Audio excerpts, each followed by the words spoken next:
সুপ্রিয় শিক্ষার্থীরা, আজ হাজির হয়েছি রাইট ফর্ম অফ ভার্বের আলোচনা নিয়ে। দেখো, আমরা রাইট ফর্ম ভার্বের একটি রুল দিয়ে শুরু করি।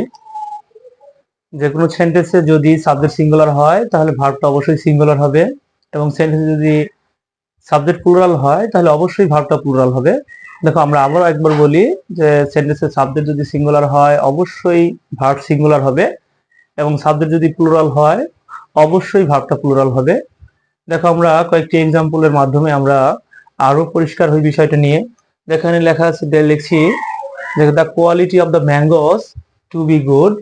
তাহলে এখানে দ্য কোয়ালিটি গুণমান অফ দ্য ম্যাঙ্গোস আমগুলোর, তাহলে টু বি গুড আমরা জানি বি মধ্য থেকে আমরা এম ইজ আর ওয়াজ আর ব্যবহার করতে পারি।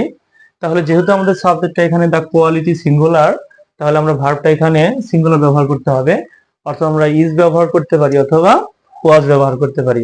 যদি আমরা ইজ ব্যবহার করি তাহলে কি হয়, দেখো, the quality of the mangoes is good, অর্থাৎ আমগুলোর গুণমান ভালো। এবং যদি ওয়াজ ব্যবহার করি সেই ক্ষেত্রে হবে যে আমগুলোর গুণমান ভালো ছিল। এরপর দেখি আমরা আরো একটা এক্সাম্পল দেখি যে the legs of the table, অর্থাৎ পায়াগুলো টেবিলের, অর্থাৎ টেবিলের পায়াগুলো টু বি ব্রোকেন, অর্থাৎ ভাঙা।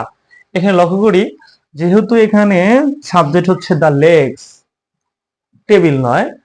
এখানে আবারও লক্ষ্য করো যে the legs of the table, অর্থাৎ এখানে সাবজেক্টটা টেবিল না, এখানে সাবজেক্টটা হচ্ছে লেগস, পায়াগুলো।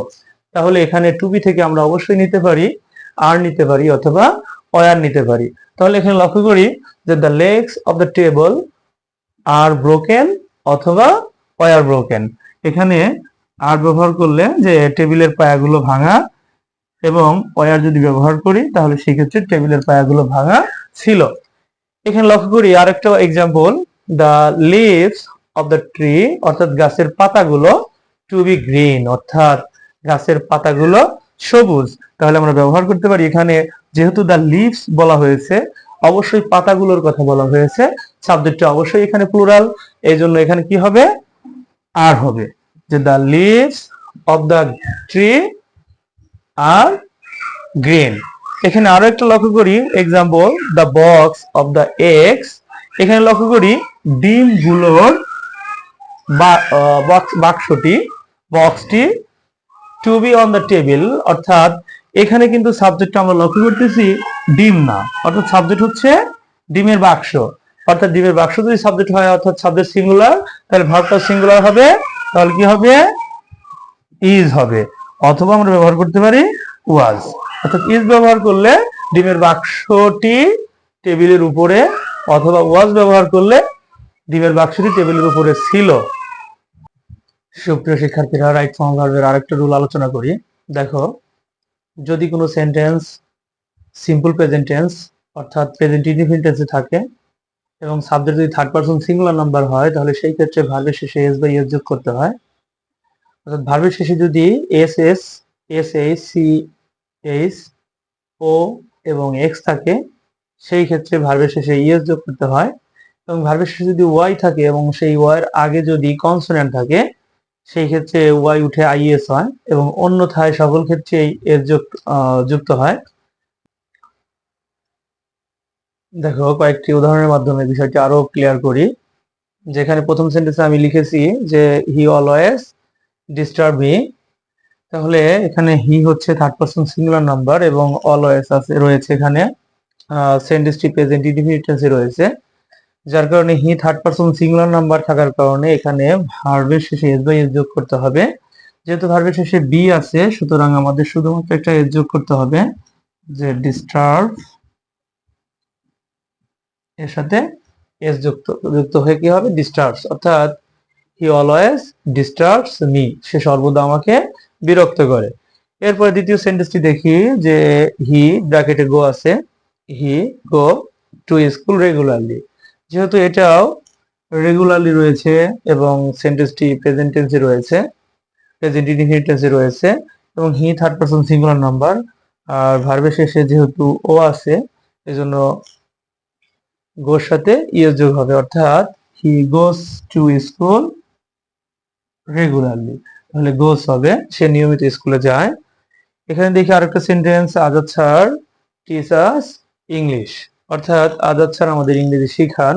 যেহেতু Azad sir third person singular number এবং আজাদ স্যার এখনো শিখাচ্ছে এবং শিখায়, যার কারণে যেহেতু সিম্পল প্রেজেন্ট টেন্স বা প্রেজেন্ট টেন্স এবং subject third person singular number আর ভার্বের শেষে সিএইচ আছে, যার কারণে এখানে টিসের সাথে ইএস যুক্ত হবে, অর্থাৎ টিসেস হবে।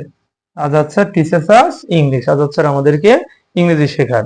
এরপর দেখো যে he always carry an umbrella, ব্র্যাকেটের ভার্বে ক্যারি আছে এবং এখানে যেহেতু সিম্পল প্রেজেন্ট টেন্স বা প্রেজেন্টেটিভ টেন্সে আছে এবং হিটা থার্ড পারসন সিঙ্গুলার নাম্বার, যার কারণে এখানে ওয়াই এর আগে যেহেতু আবার কনসোনেন্ট আছে, যার কারণে ওয়াই উঠে আইএস যুক্ত হবে, অর্থাৎ ক্যারিস হবে, ওয়াই উঠে আইএস হবে, অর্থাৎ হি অলওয়েজ ক্যারিস অ্যান আমব্রেলা, অর্থাৎ সে সর্বদা সকল সময় একটা ছাতা বহন করে। প্রিয় শিক্ষার্থীরা, আশা করি রাইট ফর্ম ভার্বের দুটি রুল তোমরা বুঝতে পেরেছো। এখন আমি 4টা এক্সাম্পল দিয়েছি, যেটা তোমরা কমেন্টের মাধ্যমে জানাবে উত্তর করে, যে দেখি কে কে বুঝতে পেরেছো। দেখো প্রথমটা রানা, ব্র্যাকেটে দিয়েছি প্লে, তাহলে রানা প্লে ফুটবল রেগুলারলি আছে।